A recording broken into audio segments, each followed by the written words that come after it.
If you have potatoes and canned tuna, you have to try this. A delicious meal I make for my family very often. You'll have a ready meal in 20 minutes, and everyone will want seconds. Peel 5 potatoes and cut them into thick slices. Put them in a pot and cover with cold water.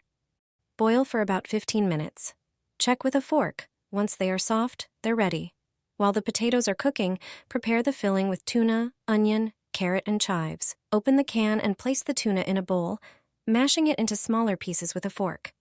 Peel and dice 1 onion. Heat some oil in a pan and add the diced onion. Sauté until golden. While the onion is cooking, peel and grate 1 carrot. Add the grated carrot to the sautéed onion.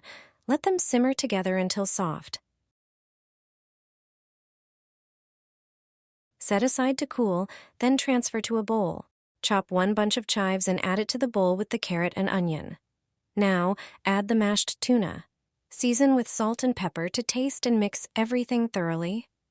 Let it sit for a few minutes to allow the flavors to combine. Now, drain the cooked potatoes and grate them. Transfer the grated potatoes to a bowl and add 1 egg,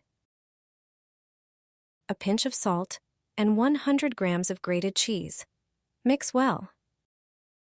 Then add 4 tablespoons of flour. If the dough is too sticky, add more flour. Mix thoroughly. From the prepared dough and filling, shape juicy stuffed patties. A helpful tip is to grease your hands before shaping each patty.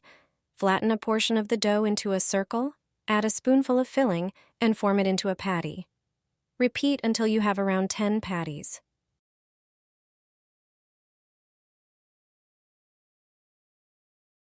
Fry the formed patties in oil until golden brown. This recipe is quick, delicious, and the patties are juicy with a pleasant tuna flavor.